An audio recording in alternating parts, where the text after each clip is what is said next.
Classes में आपका स्वागत है। मैं रोहित शर्मा, सब्जेक्ट अपना ज्योग्राफी। देखिए लेसन नंबर 5 हम पढ़ रहे थे और इसका नाम है खनिज एवं सेल। ये लेसन का नाम है। हमने पिछले वीडियो में खनिज से संबंधित कुछ बातों पर अध्ययन किया। खनिज किसे कहते हैं, खनिज की विशेषताएं, खनिज कितने प्रकार के होते हैं, उसकी भौतिक विशेषताओं का वर्णन मैंने पिछली वीडियो में करके दिखाया। आप चाहो तो पिछली वीडियो में जाकर आप खनिज की परिभाषा, अर्थ, प्रकार और भौतिक विशेषताओं का अध्ययन आप कर सकते हो। देखिए ये टॉपिक तो कंप्लीट हो गया खनिज। अब हम बात करते हैं सेल की। देखिए सेल का मतलब क्या होता है, चट्टान। चट्टान मतलब रॉक्स। चट्टानों की खास विशेषता यह है कि यह पृथ्वी पर परपट्टी जो पाई जाती है, पृथ्वी की जो परपट्टी है, उस परपट्टी का निर्माण जो है वो सेल से ही होता है। कहने का मतलब यह है पृथ्वी की परपट्टी सेलों से ही बनी है। परपट्टी बोले तो क्रस्ट, जो आपके धरातल का ऊपरी पार्ट होता है जिसे हम परपट्टी के नाम से जानते हैं, वो सेलों से ही बनी है। देखो सेलों का अगर निर्माण की बात करें तो एक या एक से अधिक खनिजों से मिलकर सेल का निर्माण होता है। सेल कठोर भी हो सकती है, नर्म भी हो सकती है और विभिन्न कलर की हो सकती है, कोई भी रंग हो सकता है। ठीक है। अब जैसे कि मैं बात करूं ग्रेनाइट की तो कठोर चट्टान है। जैसे कि मैं सेल खड़ी की बात करूं तो नर्म चट्टान है। ठीक है। जैसे कि ग्रेबो जो काल और क्वार्ट्जाइट, ये ऐसी चट्टानें रॉक्स है, ऐसी सेलें हैं जिसका रंग दूधिया सफेद जैसा है। तो मतलब कहीं ना कहीं ये बताऊंगा आपको कि जो सेल होती है वो विभिन्न रंग की हो सकती है। उसका नरम होना या कठोर होना ये उसकी विशेषताओं पर डिपेंड करता है, उसकी संरचनाओं पर डिपेंड करता है, उसके संगठन पर डिपेंड करता है। ठीक है।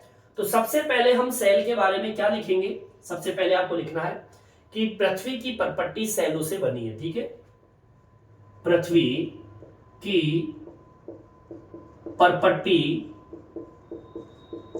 सेलों से बनी है। ठीक है। मतलब जो आपकी ये परपट्टी है, परपट्टी का मतलब होता है जो धरातल का ऊपरी पार्ट होता है वही परपट्टी कहलाती है। ठीक है। सेकेंड लाइन आपको लिखनी है, सेल जो है वो कठोर या नर्म हो सकती है। ठीक है। सेल कठोर या नर्म हो सकती है तथा विभिन्न रंगों की हो सकती है। ठीक है। मतलब यह कि आपकी सेल जो है वो कठोर भी हो सकती है, नर्म भी हो सकती है और खास बात यह कि विभिन्न रंगों की हो सकती है। अगर मैं कठोर सेल की बात करूं, जैसे कि अगर मैं कठोर सेल की बात करूं तो जैसे ग्रेनाइट का नाम सुना होगा। ग्रेनाइट ये एक कठोर सेल है। सेल बोले तो चट्टान। ठीक है। अगर नर्म चट्टान की बात करूं तो सेल खड़ी का नाम सुना होगा आप लोगों ने। सेल खड़ी जो है वो नर्म सेल है। ठीक है, नर्म चट्टान है। आगे बात समझ में। और अगर मैं रंग की बात करूं, रंग की, तो ग्रेबो काल या फिर कहे क्वार्ट्जाइट, ये इसका जो कलर है वो दूधिया, थोड़ा दूध जैसा, श्वेत मतलब सफेद, ऐसे कलर की ये सेल हो सकती है। मतलब देखिए आप सेल, आपकी परपट्टी सेल से बनी है, जो आपका क्रस्ट वाला पार्ट है, जमीन का ऊपरी जो भाग है वो सेल से बना है। सेल कठोर हो सकती है, नर्म हो सकती है और विभिन्न रंगों की हो सकती है। अगर नर्म कठोर की बात करें सेलों की तो ग्रेनाइट सबसे अच्छा उदाहरण है, जो बहुत कठोर चट्टान है। सेल खड़ी एक नर्म चट्टान है और ग्रेबोकाल और क्वार्ट्जाइट ये दूधिया और सफेद रंग की हो सकती है। तो एक विभिन्न विभिन्न सेलें आपके सामने मैंने उदाहरण आपको दे दी है। ठीक है। अच्छा, सेल की एक विशेषता और सुन लीजिए। सेलों में खनिज जो होते हैं, खनिज के घटक होते हैं, कोई निश्चित संगठन नहीं होता है। कहीं पर खनिज अधिक होते हैं, कहीं पर अलग अलग खनिजों की चट्टानें पाई जाती है। मतलब ये सेलों में खनिज संगठनों का कोई निश्चित संगठन नहीं होता। ठीक है, लिखेंगे सेलों में खनिज घटकों का निश्चित संगठन नहीं होता है। आगे बात समझ में। मतलब किसी भी सेल के अंदर खनिज घटक जो होते हैं वो निश्चित नहीं होते हैं, उनका संगठन भी निश्चित नहीं होता और यह भी निश्चित नहीं होता कि उस खनिज में इस प्रकार के खनिज पाए जाएंगे या एक जैसे खनिज सेल में पाए जाएंगे। अब जैसे कि उदाहरण के तौर पर मैं आपको बता दूं, ज्यादातर सेलों के अंदर सामान्यतः पाए जाने वाले जो खनिज पदार्थ है वो है फेल्डस्पर और क्वार्ट्ज। ये दो ऐसे खनिज पदार्थ हैं जो सामान्यतः हर सेल में मिल जाते हैं। ठीक है, इसको मेंशन कर दीजिए। सेल में सामान्यतः मतलब लगभग पाए जाने वाले खनिज पदार्थ एक है फेल्डस्पर व क्वार्ट्जाइट। ये ऐसे खनिज है जो सामान्यतः आपको देखने को मिलते हैं खनिज के अंदर। ठीक है, चलिए आगे की ओर बढ़ते। ये तो आपके समझ में आ गया होगा कि भाई सेलों की क्या विशेषता है। एक बार मैं फिर से रिपीट कर देता हूं, सिंपल सा है। सेल जिसे हम चट्टान कहते हैं, पृथ्वी की परपट्टी सेलों से बनी है। सेल कठोर हो सकती है, नर्म हो सकती है, विभिन्न रंगों की हो सकती है।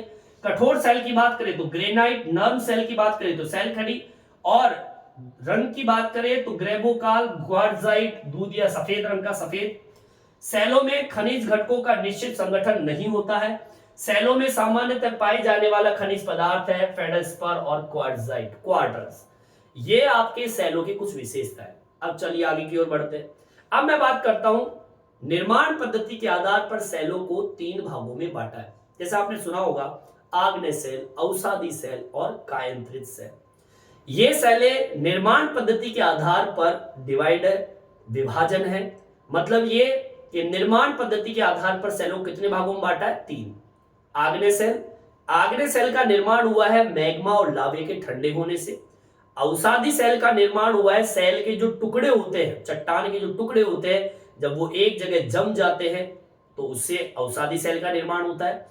और कायंत्रित सेल जो होता है, वो जो खनिज होते हैं, खनिज पदार्थ, चट्टान जो होते हैं, उनके पुनः क्रिस्टलीकरण का मतलब होता है एक बार खनिज पदार्थ चट्टानों में मौजूद होते हुए वह फिर से तापमान पाकर लिक्विड फॉर्म में जाकर, मतलब उसका पुनः क्रिस्टलीकरण होता है। इस प्रक्रिया से दाब, आयतन और तापमान की वजह से एक नई सेल का निर्माण होता है जिसे हम बोलते हैं कायंत्रित सेल। मतलब निर्माण पद्धति के आधार पर 3 सेल बताइए, आग्नेय, अवसादी, कायंत्रित। ठीक है, चलो इन्हीं की बात कर लेंगे। आज हम पढ़ेंगे आग्नेय सेल के बारे में। नेक्स्ट जो 2 वीडियो होंगे वो अवसादी सेल और कायंत्रित सेल से संबंधित होंगे। ठीक है, तो एक एक सेल का अलग अलग वीडियो में वर्णन करेंगे। चलिए यहां तक आके आपके समझ आ गया होगा, यहां तक आप उतार लीजिए। देखिए आगे की ओर बढ़ते हैं। टॉपिक डाल देंगे हम, क्या डालेंगे? निर्माण पद्धति के आधार पर सेलों का वर्गीकरण, मतलब प्रकार। ठीक है, तो देखिए मैंने बताया 3 भाग है। आग्नेय सेल, दूसरा है अवसादी सेल और तीसरा है कायंत्रित सेल। इस कायंत्रित सेल को हम रूपांतरित सेल के नाम से भी जानते हैं। ठीक है, इसके नाम से भी इसको जानते हैं। अब देखिए, अगर मैं आग्नेय सेल की बात करूं तो इसका निर्माण हुआ है लावे व मैग्मा के जमने से सेल का निर्माण। जब लावा और मैग्मा जम जाते हैं तो आग्नेय सेल का निर्माण होता है। ठीक है, सेकेंड नंबर पे आता है अवसादी सेल। इनका निर्माण होता है सेलों के टुकड़ों के जमने से बनी सेलें। मतलब ये कि जब आपकी कोई सी सेल का मतलब वो आग्नेय सेल भी हो सकती है, अवसादी भी हो सकती है, कायंत्रित भी हो सकती है। इन सेलों के जो टुकड़े होते हैं, ये टुकड़े जब जमने लगते हैं एक जगह एकत्रित होकर, तो आपके अवसादी सेल का निर्माण होता है। ठीक है, थर्ड नंबर पे आता है कायंत्रित या रूपांतरित सेल। इसका मतलब होता है पुनः क्रिस्टलीकरण, ठीक है, की प्रक्रिया जिसमें तापमान, दाब और आयतन से बनी सेल है। मतलब ये पुनः क्रिस्टलीकरण का मतलब होता है जब चट्टान पूर्ण रूप में होती है तो उसके ऊपर जब तापमान जब पड़ता है तो पुनः वो लिक्विड फॉर्म में चली जाती है। खनिजों का पुनः क्रिस्टलीकरण होता है, नए स्तर पर दोबारा से खनिज बनते हैं और उस प्रक्रिया से जब एक नई सेल का निर्माण होता है तो उस सेल को हम बोलते हैं कायंत्रित सेल या रूपांतरित सेल। मतलब एक रूप से दूसरे रूप में परिवर्तित होना, ठीक है। मतलब एक, जैसे मान लीजिए ये स्टोन है, ये चट्टान है, ये कठोर है, फिर ये तापमान पाकर लिक्विड फॉर्म में हो जाए और फिर पुनः खनिज पदार्थों का निर्माण हो तो ये बोलते हैं पुनः क्रिस्टलीकरण। एक बार खनिज बनने के बाद पुनः दोबारा से खनिज का निर्माण होना उसे कहते हैं पुनः क्रिस्टलीकरण, ठीक है। तो इस प्रक्रिया से जो चट्टान बनती है वो कायंत्रित सेल कहलाती है, ठीक है, समझ आ गया होगा। आग्नेय सेल बनती है लावे मैग्मा के जमने से, अवसादी सेल सेलों के टुकड़ों के जमने से, और कायंत्रित सेल पुनः क्रिस्टलीकरण की प्रक्रिया से। अब इस क्रिस्टलीकरण की प्रक्रिया में तापमान, दाब और आयतन ये तीनों ही इस पुनः क्रिस्टलीकरण में योगदान देते हैं और एक नई सेल का निर्माण करने में योगदान देते हैं, ठीक है। चलिए समझ में आ गया होगा। चलिए अब हम सबसे पहले बिंदु की बात कर लेंगे आग्नेय सेल की, और आग्नेय सेल की क्या क्या विशेषता उसकी हम चर्चा करेंगे। यहां तक आपके समझ में आ गया होगा, यहां तक आप उतार लीजिए। देखिए भाई आगे की ओर बढ़ते हैं और बात कर लेते हैं आग्नेय सेल की। आज हम जो पढ़ेंगे वो आग्नेय सेल से संबंधित बिंदु है। देखिए आग्नेय सेल मैंने आपको पहले भी बता दिया कि आग्नेय सेलों का निर्माण पृथ्वी के आंतरिक भाग में मैग्मा और लावे के जमने से या उनके ठंडे होने से बनती है ये सेलें। इन सेलों को हम प्राथमिक सेल के नाम से भी जानते हैं, ठीक है। इसको मेंशन करेंगे, हमारी पहली लाइन यही होगी, क्या होगी, आग्नेय सेलों का निर्माण, लिखेंगे आग्नेय सेलों का निर्माण कैसे होता है। आग्नेय सेलों का निर्माण पृथ्वी के आंतरिक भाग में, पृथ्वी के आंतरिक भाग में लावे व मैग्मा से होता है। तो ये हमारी पहली लाइन है जो मैंने अभी थोड़ी देर पहले बता दिया है कि आग्नेय सेलों का निर्माण मैग्मा व लावे से होता है, ठीक है। अब आपको मैं बता दूं जो सर्वप्रथम पहली बार जो चट्टान बनी थी वो आग्नेय सेल है। अब पहली बार बनी है इसलिए इसको कौन सी सेल कहेंगे, प्राथमिक सेल, ठीक है। लिखेंगे आग्नेय सेलों को प्राथमिक सेल भी कहते हैं। अब आपसे क्वेश्चन पूछ लिया जाए कि प्राथमिक सेल किसे कहते हैं तो आप बता दीजिए प्राथमिक सेल आग्नेय सेल का दूसरा नाम है, ठीक है। अब देखिए ये आग्नेय सेल कैसे बनती है, जैसे कि भी मैंने बताया आपको कि मैग्मा ठंडा होकर घनीभूत हो जाने पर आग्नेय सेलों का निर्माण होता है। मतलब ये कि जो मैग्मा गर्म होता है फिर धीरे धीरे ठंडा होता है और घनीभूत का मतलब होता है जमना, ठीक है। तो मैग्मा ठंडा होकर जमकर जो सेल तैयार होती है उसे आग्नेय सेल का नाम देते हैं, ठीक है। लिखेंगे मैग्मा ठंडा होकर घनीभूत का मतलब होता है जमना, घनीभूत होकर आग्नेय सेल का निर्माण करते हैं, ठीक है। ये आपकी तीसरी लाइन हो गई। आगे सुनिए, देखिए आग्नेय जो शब्द है ये लैटिन भाषा के इग्निस शब्द से बना है, इग्निस शब्द से बना है और जिसका अर्थ होता है अग्नि। अग्नि तो इसलिए कहेंगे क्योंकि लावा जो होता है बहुत गर्म होता है, आग के समान होता है।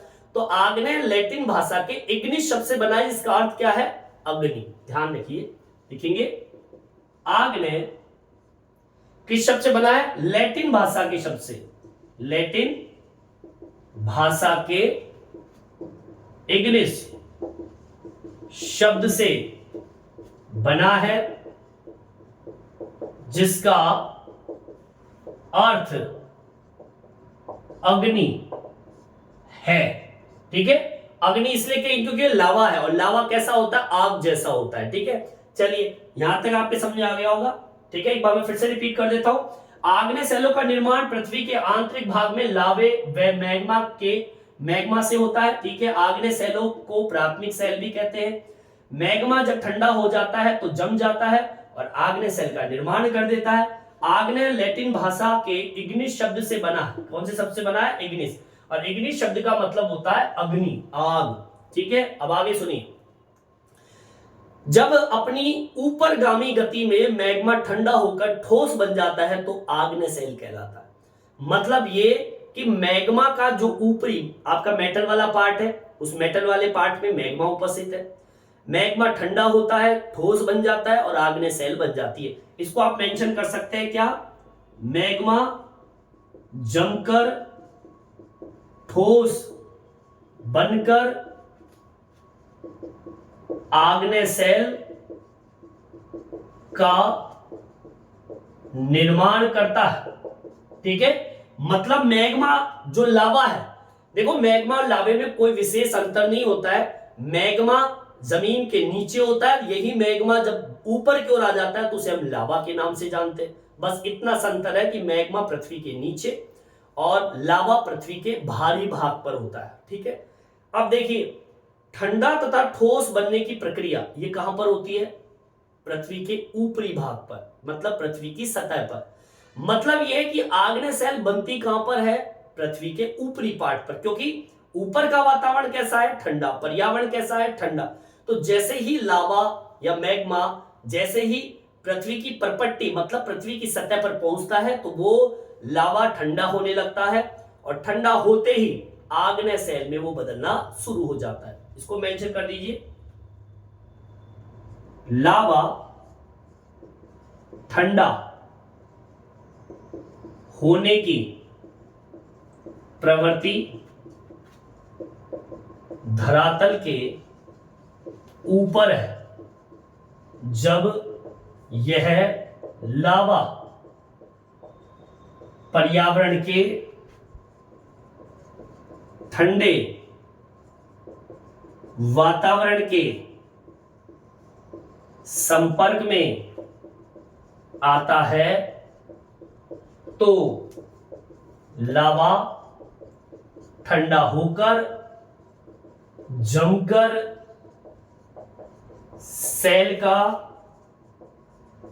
निर्माण करता है, जिसे आग्नेय सेल कहा गया है। मतलब यह कि ठंडे होने की जो प्रवृत्ति होती है, ठोस बनने की जो प्रवृत्ति होती है, वो कहां पर होती है, पृथ्वी के परपट्टी वाले पार्ट पर, मतलब पृथ्वी की सतह पर।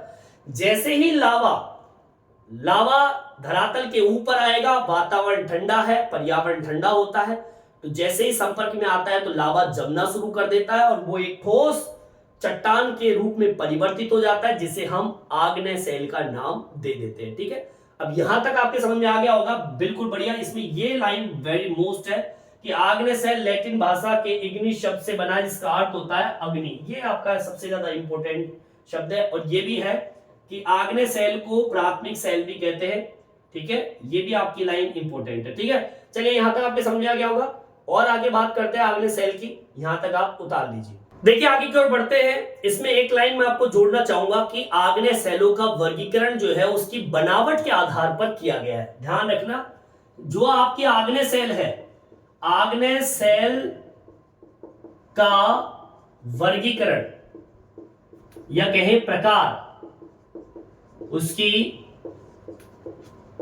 बनावट के आधार पर किया गया है। ठीक है, अब सुनिए, आग्नेय सेल का वर्गीकरण या प्रकार उसकी बनावट के आधार पर किया गया है। अब ये बनावट आकार है क्या, मतलब आग्नेय सेल का वर्गीकरण किया गया उसकी बनावट के आधार पर। अब उसमें कौन कौन सी चीजें देखी जाती है, तब जाके आपके आग्नेय सेलों का वर्गीकरण होता है। तो सबसे पहले तो मैं बता दूं इसकी बनावट। अभी मैं बताऊंगा आपको बनावट कैसी, ठीक है, वो अपने नेक्स्ट पैराग्राफ में आएगा। इसकी बनावट के आधार पर इसके कणों के आकार के आधार पर कि कण के आकार कितने छोटे कितने बड़े हो सकते हैं, इसके अलावा व्यवस्था के आधार पर, ठीक है, उनकी जमने की व्यवस्था कैसी है, इसके अलावा पदार्थों की भौतिक अवस्था पर, किस पर, पदार्थों की भौतिक अवस्था पर निर्भर है।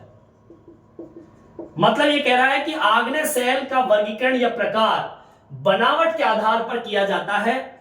इसकी बनावट इसके कणों के आकार पर डिपेंड करता है, उसकी व्यवस्था पर डिपेंड करता है और पदार्थों की भौतिक अवस्था पर निर्भर है इसका आकार, इसकी बनावट। मतलब एक आग्नेय सेल की जो बनावट होती है वो कणों के आकार पर डिपेंड करता है, उसकी व्यवस्था पर डिपेंड करता है और पदार्थों की भौतिक अवस्था पर निर्भर करता है। समझ में आई बात? अब आगे सुनिए, यदि, अब इसी लाइन से जोड़ के बता रहा हूं, यदि पिघले हुए पदार्थ धीरे धीरे गहराई में ठंडे हो जाते हैं तो खनिज के कण पर्याप्त बड़े हो सकते हैं। मतलब ये कि अगर लावा जो है या कहें कि पदार्थ जो है लिक्विड फॉर्म में है, पिघले हुए हैं, वो पिघले हुए पदार्थ अगर गहराई में ही ठंडा होना शुरू कर दे तो खनिज के कण कैसे होंगे? बहुत बड़े होंगे। लेकिन अगर पिघले हुए पदार्थ जब आकस्मिक धरातल के ऊपर आते हैं तो वहां पर आकस्मिक शीतलता होती है धरातल के ऊपर, तो शीतलता की वजह से उनका आकार नहीं बढ़ पाता है, तो वो आकार में छोटे होते हैं और चिकने कण बनते हैं। आगे बात समझे? मतलब ये कि अगर पिघले हुए पदार्थ अगर गहराई में जम जाए तो खनिज का आकार बड़ा होगा और अगर वो सतह पर पहुंच जाए तो आकस्मिक जो शीतलता है, ठंडकपन है, उसके कारण उनके आकार फैल नहीं पाते, बड़े नहीं हो पाते, वो छोटे और चिकने कण बनते हैं। ये इसकी विशेषता है। ठीक है, लिखेंगे, यदि पिघले हुए पदार्थ कहां पर जम जाए? धीरे धीरे गहराई में ठंडे हो जाए तो खनिज पदार्थों का आकार बड़ा होगा, परंतु अगर यह पिघले पदार्थ सतह पर पहुंच जाए तो आकस्मिक शीतलता का मतलब होता है ठंडा, शीतलता होने के कारण खनिज पदार्थों का आकार कैसा होगा? छोटे व चिकने होंगे। मतलब ये अगर यदि पिघले हुए पदार्थ अगर गहराई में ठंडे हो जाते हैं तो वहां पर आकार जो होगा खनिज पदार्थों का वो बड़ा होगा। ठीक है, और अगर यही पिघले हुए पदार्थ धरातल पर पहुंच जाए तो वहां पर आकार कैसे हो जाएंगे? छोटे हो जाएंगे और चिकने हो जाएंगे, क्योंकि वहां पर शीतलता है। इस वजह से देखिए, शीतलता की मध्यम परिस्थिति होने पर आग्नेय सेलों को बनाने वाले कण मध्यम आकार के ही हो सकते हैं। ये आप इस लाइन को भी जोड़कर इसको पूरा कर सकते हैं कि अगर शीतलता की मध्यम स्थिति अगर पाई जाती है, ना तो ज्यादा गर्म और ना ही ज्यादा ठंडा, अगर शीतलता की मध्यम परिस्थिति है तो आग्नेय सेलों को बनाने वाले कण भी मध्यम आकार के ही हो सकते हैं। समझ में आई बात? लिख लीजिए इसको भी, शीतलता अगर मध्यम स्थिति की है तो खनिज पदार्थों का आकार भी कैसा होगा? मध्यम होगा। समझ में आई बात? अब देखो, अगर पिघला हुआ पदार्थ जमीन के नीचे है और ठंडा हो जाए तो आकार बड़ा होगा। यही पिघला हुआ पदार्थ अगर धरातल की सतह पर पहुंच जाए तो ठंडेपन की वजह से उनका आकार भी कैसा होगा? छोटा और चिकना होगा। लेकिन अगर शीतलता मध्यम स्थिति में है तो मध्यम स्थिति में है, ना तो ज्यादा गर्म ना ज्यादा ठंडी स्थिति में है, तो आपके खनिज पदार्थों का आकार भी कैसा होगा, मध्यम आकार का होगा। बोलिए आगे बात समझ। अब मैं कुछ आग्नेय सेलों के उदाहरण दे देता हूं। आग्नेय सेल के उदाहरण, अब वो कौन कौन सी सेलें हैं आग्नेय सेल के अंतर्गत आती है, जैसे कि नाम सुना होगा आप लोगों ने ग्रेनाइट का, यह आग्नेय सेल है, ठीक है। ग्रेबो, ये भी आपकी आग्नेय सेल है, ठीक है। इसके अलावा पैग्मेटाइट, ये भी आपके आग्नेय सेल के अंतर्गत आती है। इसके अलावा बेसाल्ट, ये भी आपके आग्नेय सेल के अंतर्गत आती है। इसके अलावा ज्वालामुखी ब्रेसिया, ठीक है, जो ब्रेसिया चट्टानें होती है ये भी आपके आग्नेय सेल के अंतर्गत आती है। ये ज्वालामुखी विस्फोट लावे से बनती है। इसके अलावा टफ आग्नेय सेल, ठीक है, टफ आग्नेय सेल, ये सारी की सारी सेलें जो है ग्रेनाइट, ग्रेबो, पैग्मेटाइट्स, बेसाल्ट, ब्रेसिया, टफ, ये सब के सब आग्नेय सेलों के उदाहरण है। बोलिए आगे बात सब में। तो इस तरीके से आज हमने आग्नेय सेल, इग्नेस के बारे में पढ़ा। इग्नेस बोलते हैं इसको। आग्नेय सेल का टॉपिक कंप्लीट होता है। नेक्स्ट वीडियो में मैं आपके लिए लेके आऊंगा अवसादी सेल, और उससे अगला जो टॉपिक होगा वो होगा कायंत्रित सेल, जिसे हम दूसरा नाम से पुकारते हैं रूपांतरित सेल के नाम से, ठीक है। इस वीडियो में इतना ही। ये वीडियो आपको कैसा लगा कमेंट्स करके जरूर बताएं। मेरे चैनल को सब्सक्राइब जरूर से जरूर करें, जिससे नई नई वीडियो आप तक पहुंचा सकूं। धन्यवाद।